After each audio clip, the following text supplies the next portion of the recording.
trying to build lean, defined abs? Well, if you're doing crunches like this or hanging leg raises like this, then this may be the reason you're not getting the results that you're looking for.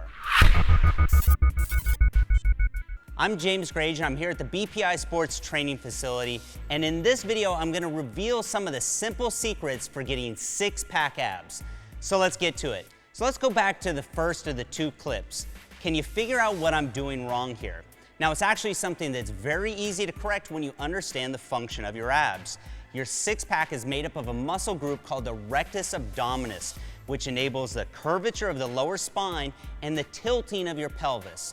Now, this muscle group attaches at the bottom of the ribs, point A, and at the top of the pubic bone, point B. Now, this is important to note because when a muscle contracts, it shortens the distance between the two connecting points. So let's go back and look at the clip of the crunch. Now, as you can see, there isn't much of a change in distance between points A and B. Now, as I mentioned before, your rectus abdominis enables the curvature of your lower spine. So if your back is flat throughout the range of motion, then you aren't fully contracting the muscle.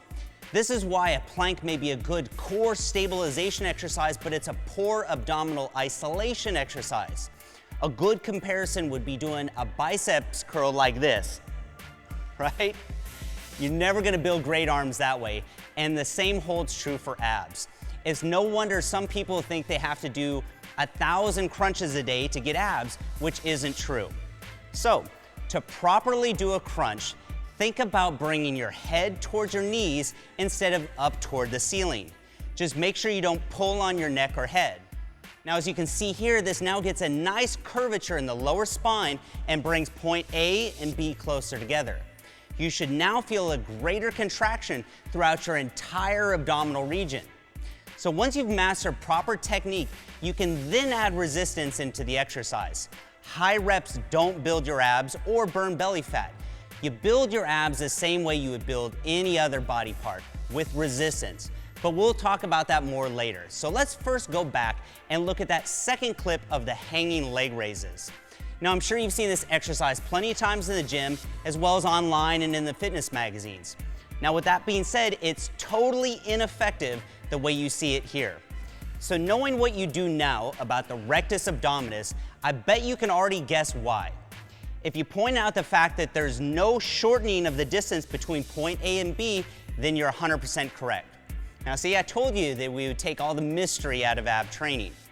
So, when lifting the legs up from an extended position to this raised position where the thighs are parallel with the ground, you're using your hip flexors and very little of your abdominals. Now, I used to get terrible low back pain when I was doing this exercise, and that's because your hip flexors attach to your femur, point A, and to the lower part of your spine, point B. So all those exercises that I thought I was doing for my lower abs were just making my hip flexors tight, which then in turn would pull on my lower spine, which was causing my back pain.